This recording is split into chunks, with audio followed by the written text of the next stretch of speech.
Wilkerson. I'm Vice President and Policy Counsel here at NECTA. Thank you all for joining us for the Business Services panel. When we were thinking about ways of freshening this conference and bringing new voices to this conference and partnerships to this conference and to NECTA and to our membership, one of the things we thought about is how we could use the Business Services panel, which we've had for years, as a jumping off point for a discussion about what are the changing needs of a specific industry. And higher education immediately jumped to the forefront. And we reached out to, our executive planning committee reached out to organizations throughout New England that represent higher ed institutions. And we said we would like to have decision makers, to hear from decision makers about the current and future needs of data, security, technology, quality of life for staff, students, administrators, both today and tomorrow. And we want to encourage, and I haven't even mentioned this to all of the panelists, but in the conversations I've had with other associations that represents colleges and universities, we want to use this conversation as the beginning, as a starting point of working together collaboratively over the next coming months to form a partnership to think about how we, as the cable and broadband industry, can better serve our college and university partners. So as we know that our convention theme is about focusing on customer excellence, what better way to do it than hearing from an industry of customers that we could serve better? So with that, I'll turn it over to our moderator. Great. Thank you, Tim. My name is Ken Fitzpatrick. I'm with Charter Communications, and I'm thrilled to be here today, and thanks all for coming. We've got a fantastic panel of decision makers from colleges and universities here in the Northeast, and we've got a great mix of public and private, of rural and urban, as well as from a student body base, you know, very, very large, medium, and what you might define as small, and all of which have the unique pleasure, maybe I'll say, or challenge of supporting different customer bases, right? If you think about it from colleges and universities, they've got their faculty, they've got their administration, the research teams, as well as, and maybe most importantly, the students.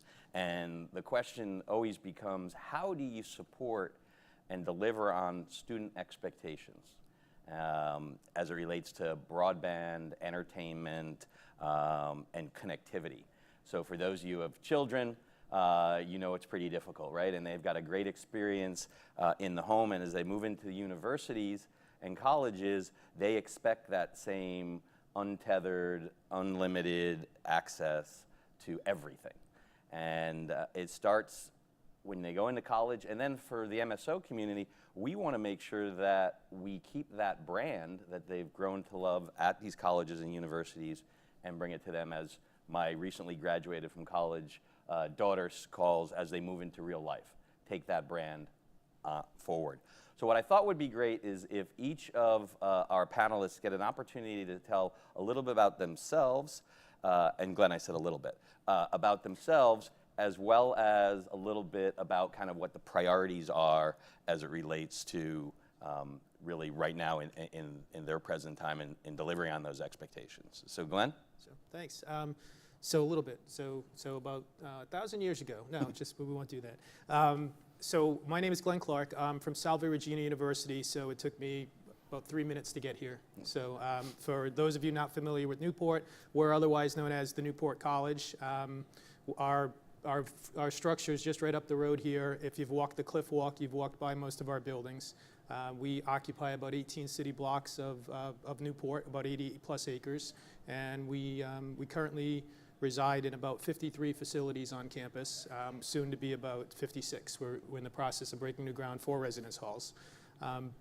My role there is Associate Vice President and CIO, and you know, as far as some of the things that are really critical to us and the projects that we have on the horizon, we continue to increase our residency, which means there's an increase coming at us, you know, on a regular basis for student needs, but also as Ken, you and I spoke about the other day, what people don't realize about our campus oftentimes is that if you've visited Newport in the past, you've come across the bridge and seen signs about all the festivals that run here, or there's a lot of conferences such as what you're at this week, and what we do there with all of our residence buildings over the summer, we immediately turn them over into conference center locations, and basically our campus becomes a hospitality center for all the festivals and the people who come to the island in the summer to stay here. So our needs shift from, an abundance of student population for 9 months who have very particular needs and very particular, expectations, to weekly turnover in every single facility for different conferences and different festivals, and they have very different needs. So we work with our partners. Can I say the name? Sure. So we work with Cox Communications and Cox Business, as I'm told to say it. Okay. So and they're in the audience, so I have to be careful. So we do that. We work with them extensively, and I've had the pleasure, to be honest, of working with them not only for the last decade plus at Salve, but at many other organizations along and throughout my career. So they're a tremendous partner for us, because they actually provide the voice, the video, the data services for those residence locations, and that allows us to leverage our resources, because there's no way we could do that 24/7, 365 with the personnel we have available throughout the summer and throughout the year. So Great. Thanks, Glenn. Adam? My name is Adam Albina. I'm the Chief Information Officer at St. Anselm College, which is in Manchester, New Hampshire. Any graduates from St. Anselm? No? We have one. He walked away 10 minutes. But St. Anselm College is a small, private, liberal arts, faith-based institution. We have about 1,900 students, and about 97% of those students are residential. So they mostly live and stay with us for all 4 years. So we have retention rates as high as 93, 94%. So when they come, they stay. Our challenges are around delivery of the services that they have grown up with. So they don't have any rules in their house about how many devices they can plug in, how much bandwidth they have. Daddy just buys more. They're getting it from Comcast, Time Warner, wherever they're getting it, Fairpoint, Verizon. So they come with 7 or so devices per student. They've got a laptop, perhaps a gaming machine. They've got gaming consoles, maybe 1 or 2. They have some sort of a slate device, telephones, as well as smart TVs. So they walk in now with an average of 7 devices connected to the network, which is quite a bit different than what they walked in with 10 years ago. I've been at St. Anselm since 2003. When I started, we had 2 T1s for all of campus. And now we're pushing 5 gig with a 10 gigabit Science DMZ. So things have changed quite a bit. Great. Joanne? So I'm Joanne Kassuth, and I'm acting as the Chief Information Officer for Mitchell College, which is in New London, Connecticut. I've been in higher ed for quite a while, from every institution from Boston University to Wheelock College to Olin College. And I think one of the challenges at Mitchell is we have such a diverse student population. So we have a feeder program from the Thames Academy. We have a graduate program. We have primarily 4-year undergraduate liberal arts institution, and approximately 30% of our students have learning challenges. And so adaptability and flexibility and accessibility are really, really critical to the institution. So for us, we have programs such as communication, where we're doing a ton of video, a ton of self-reflection of the students, a lot of input from their peers, and we take a step back, and it's really that our students don't want to just be content consumers, they want to be content providers.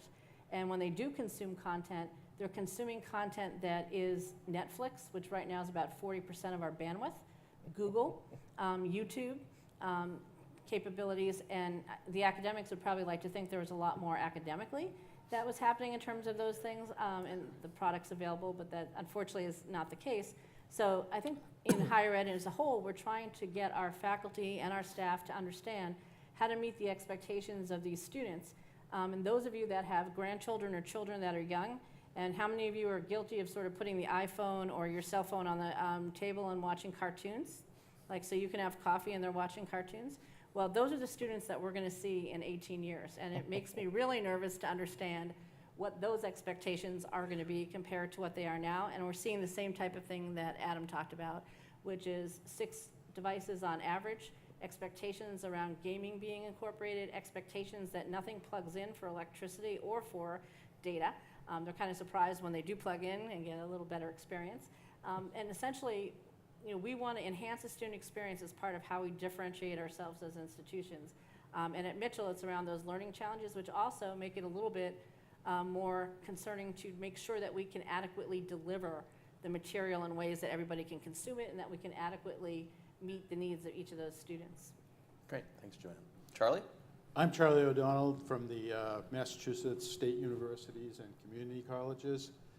My role is the Director of IT Sourcing and Procurement. Very long, very nice title. Basically what I do is I work with the 9 state universities and the 15 community colleges to do both strategic and tactical planning. The legislature has a very key word that they like to say. They like to keep telling us you need to be more efficient, which is legislative code terms for cut your costs, keep tuition down, stop raising your fees, deliver better education for less consistently. We've had some challenges over the years. We have a lot of diversity in our communities. We have a lot of different needs between the different institutions.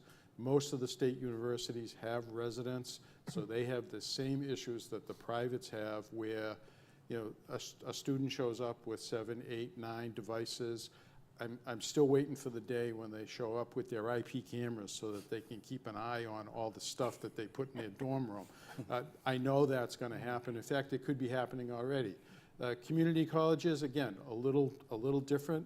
Mostly it's time-starved students that are probably working a couple of part-time jobs, working single parents, completely different community. They want the same level of convenience. They want to be able to walk into the campus, get the information they need, complete their assignments, and get out the door with a minimum amount of hassle, and really to have great support networks. And when you look at customer excellence, that's what I think we're trying to achieve, is to be sure that that student experience, when they walk in the door, they really don't walk out saying, I mean, we want them to be happy because that's what our mission is. Our mission is to provide you with quality, workforce-ready individuals. Great. Thank you, Charlie. And as I said, thrilled to have such an impressive panel and have that diversity. But at the same time, you hear common themes, right? No matter what the college or university are, bandwidth is growing at an exponential rate, and the needs to be able to keep up with that are going to be critical. So we'll come back a little bit about how you're going to do that from a budget standpoint or maintenance versus trying to take innovation farther. But I want to talk, and maybe Joanne, I'll turn it to you first, about security. With all this data, all these access points, all this connectivity, how do you think about and what are you doing as it relates to security of the networks? So in terms of security of the network, I think we have a lot of great partners we could work with that are delivering services, but it still comes down to the people that are on the campus. And the weakest links are the people, unfortunately. So the security awareness programming, the ability for them to understand in a level that's really relevant to them, what it means to be secure, insecure. I shared with the group when we were talking earlier that I've done some seminars and asked the students and some for the staff and faculty as well if they understand why they recently looked at a product on a web page and all of a sudden it shows up on every other page they look at. And they were like, no, that was kind of interesting. I never really thought about that. And so you have that conversation that, well, we're tracking what you do, and with some of the search engines, not just tracking, but then marketing. So the awareness piece is really missing, and I really think convenience trumps security every time. So part of the challenge for the industry and for us is to figure out how we really embed security across the way. So the conversations around password changes now, conversations around encrypting your information, conversations around just something as simple as securing your devices and making sure you have a way, if someone steals that device, to be able to take it offline entirely. And the vast majority of our clients, at least in the ones that I've interacted with for faculty, staff, and students, have no idea. They don't pay attention. It's like, I got a new phone, I got a new device, this is cool, I'm using it, and I'm not worried about it. So part of it, I think, is also that when some of the industry installs equipment in people's homes as well, and whether those are houses off our campus, default passwords are set, right? Passwords are done in a really strange way, and people have to learn how to be administrators. And so I think the challenge for the industry, as well as for us, is how do we get people's skills to either step up, embed it so that it's simpler, more accessible, and easy to use. And so it's just an assumption that everybody makes that we're going to be able to secure this the best way we know how and make sure that that is a core of what we do. And I think right now that's a big challenge for us.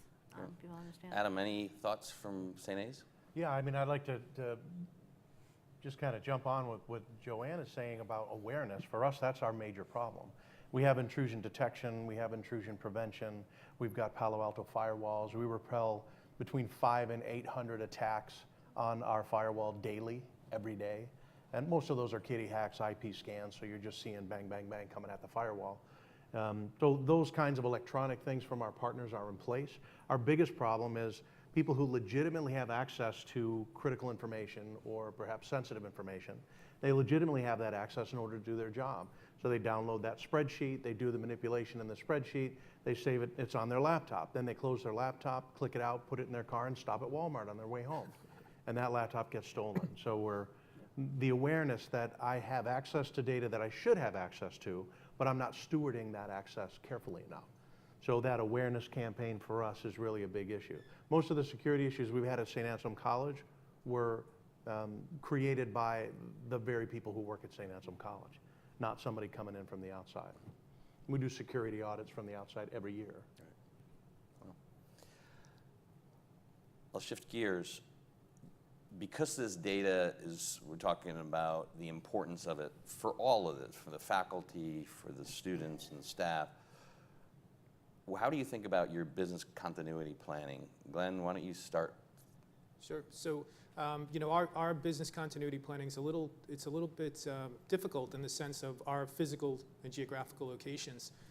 Being on the island of Newport, one of the challenges that we have are terrestrial lines leaving the island, and if they're interrupted, we can't get to the outside world. So we have an awful lot of conversation and strategy around what do we do for business continuity and our accessibility. And this is where infrastructure becomes very, very important to us, and our relationship with our partners around the infrastructure and the leads and feeds are critical, because if we continue to host different services off island, so we can meet audit requirements of being so far away from our primary facilities and get outside of our data center to try and control cost, as you're saying, around the cost of operations and replicating that operations other places, it becomes much more cost effective for us to use cloud services and hosting services off island.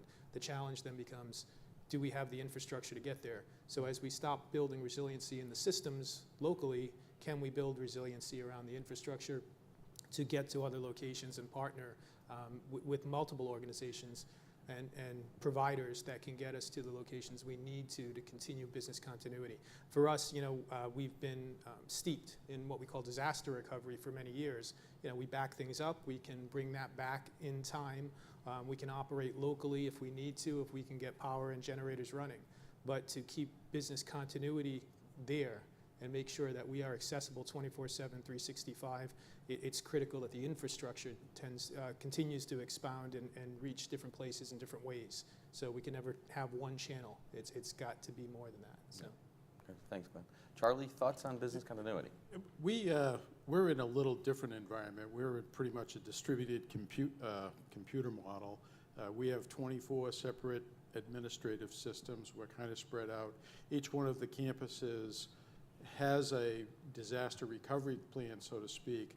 But again, for us, it's been awareness, trying to prepare department heads and division heads for what do we do when the computers go down.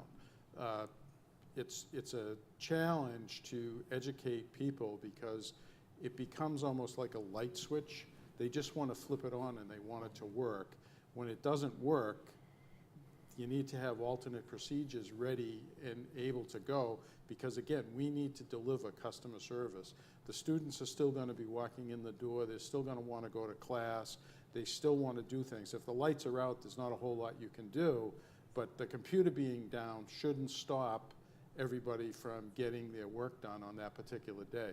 For us, it's a really diverse problem because we have 24 institutions. We work closely with UMass. We do have some facilities within the Commonwealth that are designed to facilitate this kind of activity, but everybody's plan, every plan universally has some weakness in it because of the cost of a really robust business continuity plan. Yep. So let's continue on with that cost component, right? Adam, you had mentioned you started out with 2 T1s and now you've got 5, 10 gig circuits out there. There's cost components to that. How do you balance as you go into each budget season of adding more bandwidth at the same time where you want to kind of just to stay your head above water? At the same time, there's technologies that maybe might be interesting to the college that you might want to invest in. So that difference, I call it kind of maintenance of continuing to keep the bandwidth to support the needs with how do you go and get a little more innovative. So at St. Anselm College, we have a budget process, and every year we get guidance from the cabinet. And the cabinet guidance since I've been there in 2003 has been level fund every year. Clearly, that can't be done.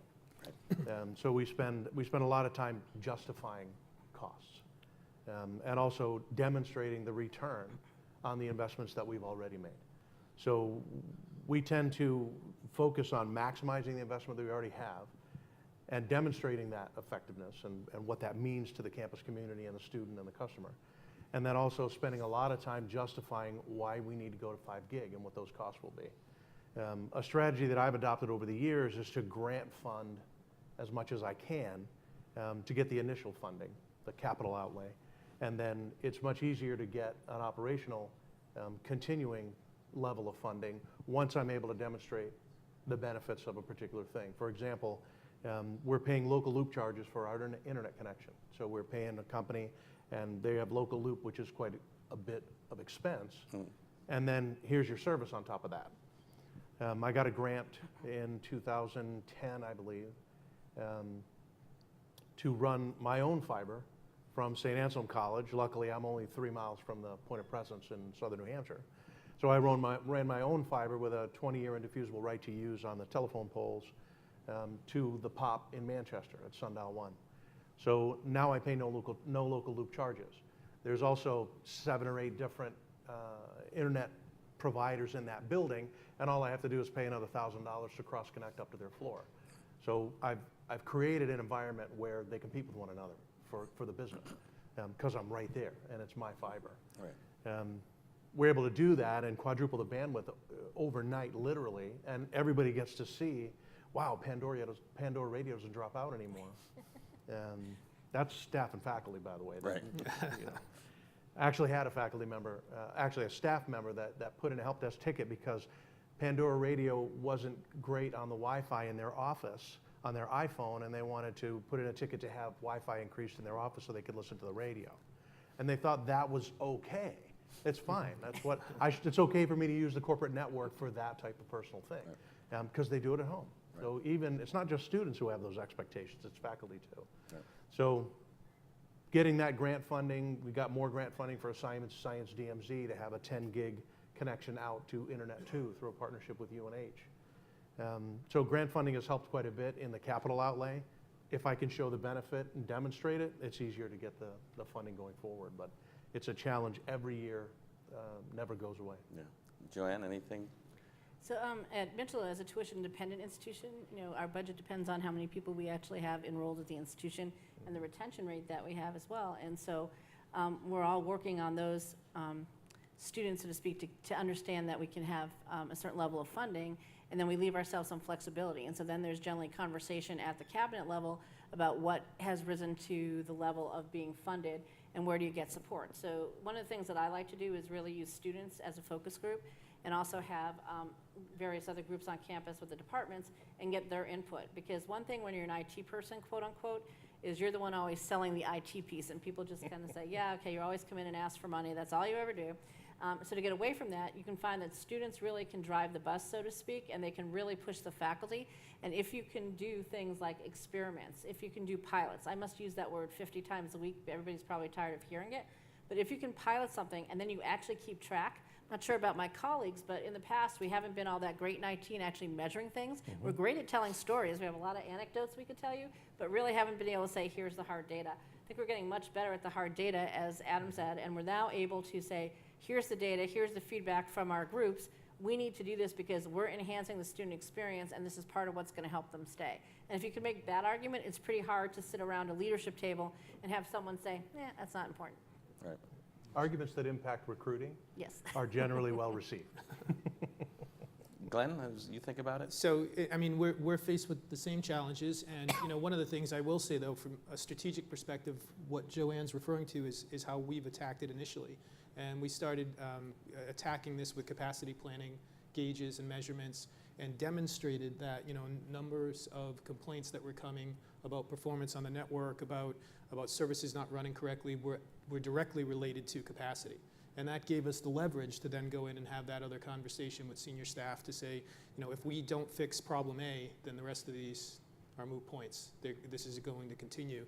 And that's everything from student information systems to ERP systems to capacity management of bandwidth to disaster recovery and business continuity. So it was very difficult for a board of trustees to look at an argument that was as compelling as here's evidence right in front of you and say, no, we can't fund that. That they found a reason to say, we have to do this. Right. So we then took that and similar to what St. Anselm's is doing, is we worked with collaboratives so that we weren't alone in this stretch for capacity and trying to fund it entirely on our own, that we worked with other institutions in the Rhode Island region who were working with other collaboratives to provide dark fiber services, to provide I2 services that could actually offset some of the load and the capacity that students are using on a day-to-day basis. So that helped us quite a bit. And then, the third piece was going back to, something that you talked about earlier is, we all started in this industry when we looked at, ISDN lines, and we looked at, fractional T1 circuits, and we were building this up as we went, but there were management tools we used back then to say, how do we maximize that capacity? We've actually gone out and redeployed management tools that will go down to port protocol, capacity management around priority, and bursting and things like that, so that we, even though we're in the gigabit space now, we're still optimizing the use of that space on a regular basis. So, students can get to take advantage off business hours of greater capacities available to them, but during their class time, they're not getting interrupted by someone streaming movies in the residence halls. So, we still do that capacity management and that type of network traffic management on a regular basis. So we've got other drivers besides the students wanting to have more and more connectivity and more devices, virtual classrooms, remote learning. Charlie, is that on the radar today within your organization? That's been, for the state universities and the community colleges, online learning has been a major growth area. We can reach markets that weren't available to us in the past. There's also some other heavy competitors out there in similar markets. Online learning is very convenient. It's cost effective. There's no commuting costs. And if the content is assembled correctly and delivered promptly, people really enjoy online learning. There's certain experiences that, if they're positive, students will come back. And we have, entire degree programs based on an online presence where there's no need for the student to ever come to campus. So now we can reach out and reach Idaho someplace and have a student who comes to, Bridgewater State University and never sets foot on campus. For us, it's a tremendous market share. Also, it's a low-cost delivery model. So, but the key thing is bandwidth. It has become much more available depending on where you are than it was in years past. And that growth is just going to continue going forward. The demand is going to go up and up and up. Yeah, I have 50 meg at home. It's my wife and I. We don't really fight over the internet access. But if you have 100 meg going into a dorm and you're sharing it with 150 students, when they get down around 2 or 3 meg effective throughput, you're going to hear about it. Retention is huge. Online learning is huge. It's only going to grow more. You know, video is being more and more incorporated into course delivery. Lecture capture systems are out there. If you miss class, it doesn't really matter. The faculty member is recorded. One of the concepts that we have is there's just certain days when faculty members are just on. They hit everything on all 8 cylinders. You want to save that presentation and just keep recycling it because it's perfect. So, you know, just keep delivering it. It's like hit TV shows. You know, we have hit courses. So, and it's particular people who are relatively charismatic on camera, and that's becoming more and more important in the environment. A lot of students seem to regard education not so much as a tool to advance their career, but as entertainment. I do this for 4 years, and then I go think about getting a job. So, you know, everybody talks about the college experience. Well, part of that is having a good time, too. I mean, I think all of us can remember back to our college days and some of the crazy things that we might have done. Not that anybody would have ever done anything like that, but anyhow, it's just, I just see the internet and communications, video streaming and telecommunications is becoming a huge element of higher ed. Great. So Joanne, to expand on that from a technology requirement, there's obviously bandwidth, but there's other kind of partnering. How do you think about continuing? Because you said you've taken some online courses, Yes. right? So you've been a user as well as a provider. Talk to me a little bit about your experience and how you think about trying to accelerate that. So I think we may not have online courses at all of our institutions, but in fact, all of our students are really online learners. I mean, students go out and they have the capability now very easily to have their own website, their own presence, and they can go bring in experts. They can go grab TED Talks, they can subscribe to various feeds, they can get the news that they want to get, they can bring in faculty from other institutions. You can take a course like I did in artificial intelligence from Stanford without being out in Stanford, and have online chats with a large group of people that you might not otherwise meet, have follow-up from that. So even if we're not having online courses, per se, at our institutions, we're actually still having students that are taking advantage of online learning. And as we see with students now, we need to teach them skill sets that are really transferable for them their entire life. Well, being a lifelong learner is really important. So they're not always going to have that opportunity to have fun and be in a four-year college and kind of grow up with that, but they're going to actually take these skills and be able to learn. And you look at the careers now, and I think that's one of the challenges for the industry as well as for higher education, is how do we prepare students and our faculty and our staff for what careers look like in the future? And what kind of training and education is really necessary for that? Are we providing it? And how can we leverage technology? How can we leverage the connectivity? How can we leverage the always on? How can we leverage the online courses to be able to, A, continue to brand our institutions, because there's a real benefit to that in terms of getting funding from our alumni and others, but also to continue to develop the skill sets of the people that are affiliated with our campus so that we can move forward and say we have delivered this type of an outcome, which, given the reputation that higher education has and the questions around the value of higher ed these days, is going to be really, really important in the future. So personally, I had a great experience. It was a lot of fun, and people were always online. So if you decide you're working at 2 o'clock in the morning, there is somebody else working at 2 o'clock in the morning. If you want to work at 7 a.m., there's someone at 7. And the fact that there were such different perspectives, and there's over 1,000 people in this class. Not everybody was as active, but people can choose how active they want to be. So this whole thing about customer choice in terms of how you're educated as well as the skill sets, I think, are both important moving forward. Great. Just to throw in a quick point, if anybody's had anything to do at home, you know, like fix your washer, there's nothing you can't do without Google and YouTube. So from a higher ed perspective or an education perspective in general, we have to think of Google and YouTube as competitors. You know, things that we traditionally used to teach, you can learn now on your own. So it's, we have to be as good as that last person or better than YouTube and Google. And trust me, I use them all the time. You know, I think I could pass a Harley-Davidson certification. Yeah, just by going on Google. I think I could. How do I? I do a lot of that.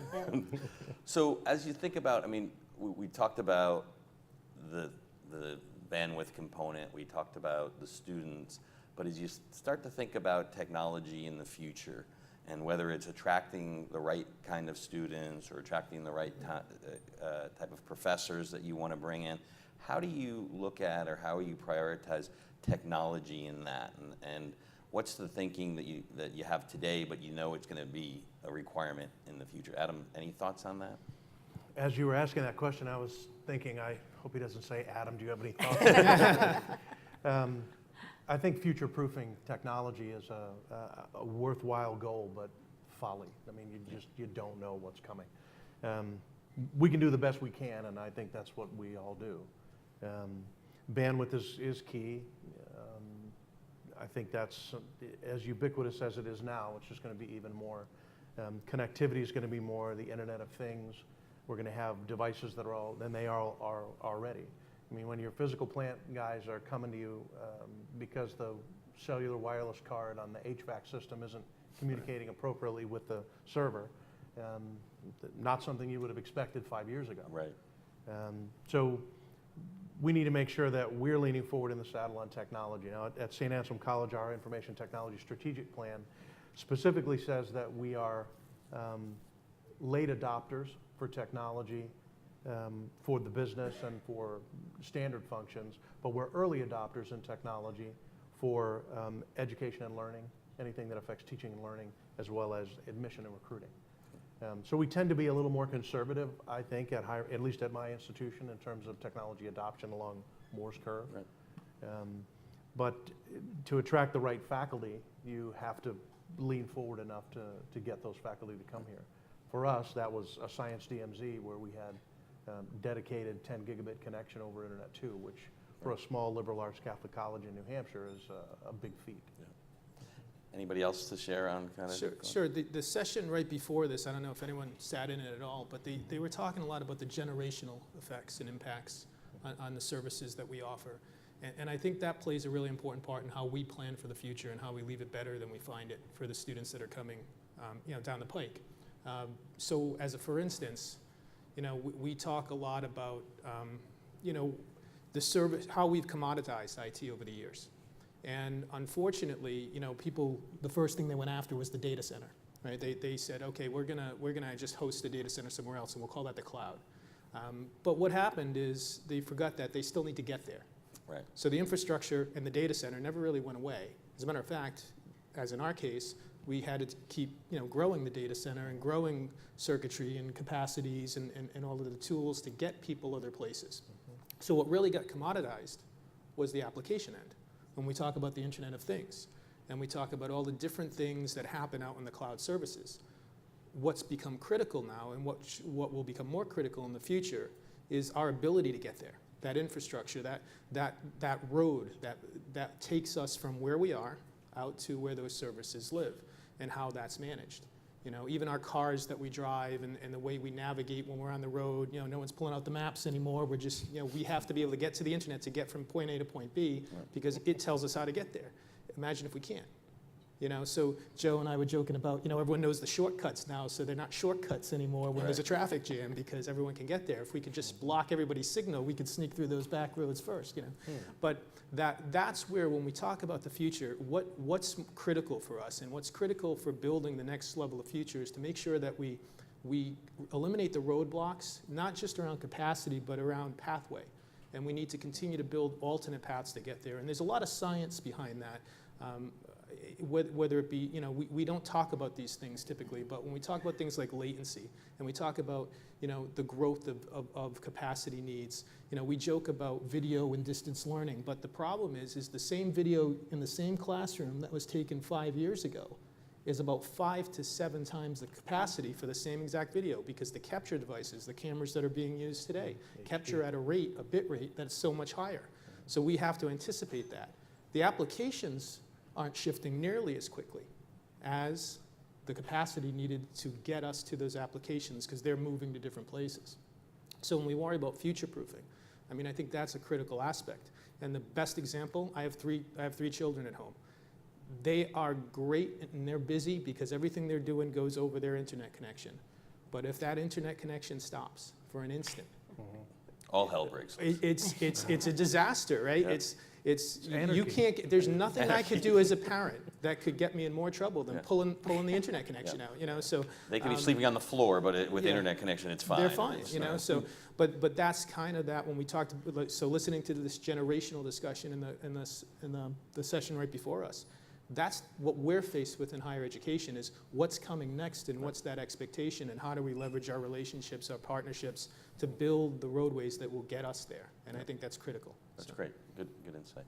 So, Charlie, you mentioned, and it was Tim mentioned in the setup, customer excellence. And customer excellence means a lot of things to a lot of different people. But if you've got your providers that are here, right, whether in the MSO community, that want to hear, how do they? What would your expectations from your providers be to go from meeting your expectation to excellence in the from meeting excellence? I think it's going the extra mile. No matter how disgruntled I might be as a customer, you're pleasant, quick to react. It's easy to get to a person rather than an automated phone system that wants to give you your balance 7 times over. It's also, there's different models that could be floated out there. There's a good possibility, a lot of colleges across the country have started to look at outsourcing their cable providers. There's some hesitancy to do that because they don't want to turn the customer service side of it over to the cable provider because they're not sure if you will properly manage their students. Students are very demanding. They want their connection to work flawlessly, 7 days a week, 24 hours a day. All I could think of is while you were talking was, Daddy doesn't love us anymore. He shut off the internet. I mean, it's just that's the way they look at it. I have to confess that I've become a convert too. I mean, I have my Google phone. I never look at a map anymore. I nostalgically sit there and talk about things used to work better when we had maps. But they don't work better when you have maps. It's good, communications is key. Again, it's the people element that is difficult. People are very demanding. When the cable's not working or the internet connection isn't working, they're talking to you, they want it fixed yesterday. We're paying X number of dollars, we want it done right away. You need to do that quickly, efficiently.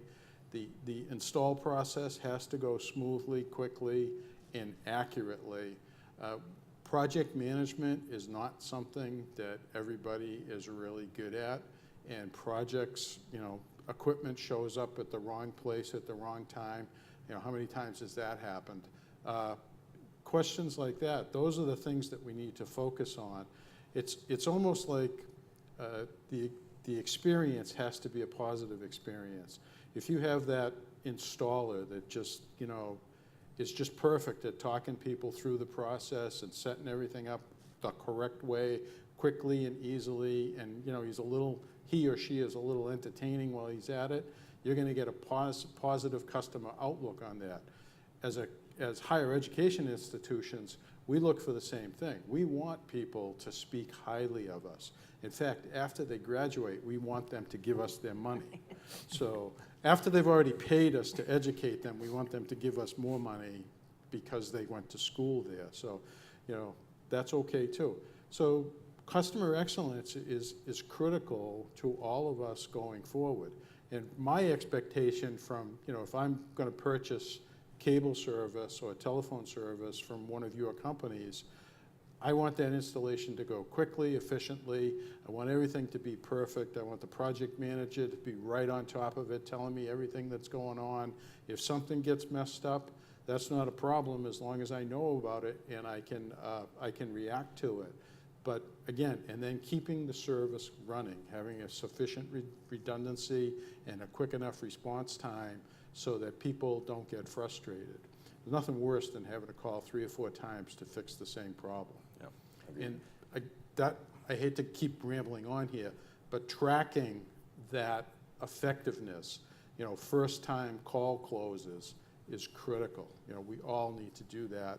And we need to do that as higher ed institutions. We need to track student inquiries and make sure that those inquiries turn into applicants and then eventually to admitted students. Thanks, Charlie. Joanne? So I think what Charlie's talked about in my mind is table stakes, okay? You need to deliver a service, you need to deliver it well, you need to understand you have demanding customers, and not only that, we have demanding parents of our customers, particularly because they like to go out and buy their students some nice big 4K TV that, at Christmas time, and they bring it back to campus with them, or drones or any other device that they bring. For me, it's also about how can you be innovative? How can you be creative? Higher ed has a lot of concerns these days about their financial models, right? There's been an arms race for about 20 years in higher ed. Can I build a rock climbing wall? Can I build a better dorm? Can I have a better pool? And then parents say, wow, you guys are expensive. Your costs went up. Really? Okay. So this is what the expectations of the students are. So on the other hand, we can't keep pushing those fees for all these extra things to the students and saying, oh, we're going to raise your tech fee. We're going to raise this type of fee. We need to understand how can we do things differently. A lot of higher ed institutions have looked at, can I outsource my entire residence hall? Can I get a facilities management company to run the residence hall? Can I get someone to run an entertainment network in the residence halls? Because you know what, for us, residence halls are maybe break even, and when you add in indirect costs, we're probably losing money across the board on the residence hall piece of the puzzle. So how can you be innovative as providers and come up and say, here's how we could do it? But to Charlie's point, if you can't convince us that you're going to deliver service in the same personalized, attentive manner and be able to respond to not just the students, but the parents, but the other concerns, we can't trust you. There's this trust factor. How do you gain the trust to the extent that you can then be proactive with us and come to us and say, hey, I've got this really crazy idea, and we'll listen to it, because fundamentally, residence halls and those services are not our core business. And when we're looking at financial models, that's really critical. Great. Thank you, Joanne. Adam? I think I agree with everything that's been said, so I'll take a different tact. I don't want to be a customer. I want to be a partner. So I have customers that you are servicing. So I need a partner because I don't have expertise in the areas in which you have it. So that's why I want to partner with you. So partners don't just sell me stuff. Partners also understand what my constraints are. They understand what my needs are, and they look a little bit forward. I don't have time because at a small school I'm wearing 50 different hats. So at a small school, I could be writing code for the ERP in the morning and then briefing trustees and going out to dinner in the evening. So I don't have time to keep track of what's happening in your industry, my partner's industry. So I need you to come to me and say, hey, Adam, here's the thing that's coming up. I don't want you to sell me something. I want you to help me understand the market forces that are occurring and then how I can best take advantage of them. So for me, I don't want to be a customer. I want to be your partner. Great. Thank you. And well, so our partner is filling up an entire row right in front of me. So Oh, excellent. I'm going to be very careful now. I'll just say three things as far as the excellence, and they've probably heard me say this a million times anyway. Is that it comes down to three things. And number one is this: it's availability. Can we reach you when we need to? Can we cross that bridge and make sure we get a hold of you because we need to get you involved. Second is engagement. We want you to walk a day in our shoes. We want you to be that partner who understands our business model, who understands our customers and the demands that are put on us, even in the worst of times. And then the last thing is sense of urgency. We all run departments where it's critical that there's a sense of urgency. We don't want to see our teams out there kind of saying, yeah, we'll get to that, because that just won't float. And so for us, when we engage with a partner, it's critical that they have the same sense of urgency that we would have when we're dealing with any situation. Maybe it's a project that has horizons, but they're a critical path of that project timeline. Or maybe it's something that's a crisis. Maybe things are down hard and the parents are starting to call, and those kinds of things, because that is a knee-jerk reaction. So that sense of urgency is just critical. And those three elements together, I think that's the excellence that we're looking for. That's the excellence. Yeah. Great. Yeah. Thank you. All right, we've got a minute or two for a couple of questions, if there are, from the audience. Any questions you want to ask this panel? Yes. About bandwidth a lot. What about the changing nature of video and how that's delivered? And what impact does that have on the university? Well, again, one of the things we talk about all the time is it's not just the volume of video that's coming at us. It's the quality, I guess is the term of video. You know, what was captured 5 years ago, 10 years ago, you know, although those were great, we're capturing them at such a higher quality now that what people don't always understand is that higher quality, well, that consumes a lot more capacity, both on a physical device, but also over that line that you provide us. So that is a real critical planning piece around how do we strategically design, you know, and expand on what are our circuits looking like today versus what it's going to look like in 2 years, 3 years, 5 years. 50 meg at home sounds great, but you know, a gig on a college campus is marginal now. What's going to happen in the next 5 years? You know, so and video is hands down the _1 used application, and we monitor it all the time. There is nothing used more than, as Joe said, the Netflix, the YouTubes, you know, and the continuous onslaught of video. There's nothing that even comes close, no matter what faculty want to think. So, yeah. And I think the students are a piece of that too, and the faculty, right? Because they're producing a lot of video. Absolutely. And it used to be they'd say, "Oh, get us a cheap little camera, and we'll run around and do this." Now they want a real professional camera, which comes with all the, you know, expansion in terms of how much you need for storage and volume, but also comes with them not wanting to just take the video. There's a real interest in editing the video. The students that we have up and coming now are much more visual learners across the board than some of what we've been exposed to earlier, or at least we're just realizing it more. And you think about things like holographs, you think about things like video walls, you think about the changes that are coming to those in the next 3 years, let's say. And how are we going to be able to manage that? Because everybody in our community wants to produce, they want to share, they want to edit, they want to input, they want to save the product, and they don't ever want it to go away, because like 25 years from now, they might want to go back and point at it. So we have to figure out how, from the production end to the archival end, we're going to be able to manage highly visual technologies and all those alterations of them as they move forward. Yeah, great. Well, I know you were asking kind of traditional video, but the answers were, you know, really what they're living now, which is how these students are looking at video, much different than traditional video. So great answer. Any other questions? All right, I'm going to wrap it up. I'll start by thanking this group of panelists. What a phenomenal job. This was great dialogue. I hope that people gained insight into what we view as an MSO community as a critical partnership with higher education. Because as I said in the beginning, these are students that are coming in, leaving homes, coming into your institutions, and then leaving with the opportunity to become better people, but at the same time, building the brand, both your brand as an institution and our brand as a provider, and we want to take that for the long term. So it was great dialogue. Thank you so much, and thanks to the audience. Thank you. Thanks.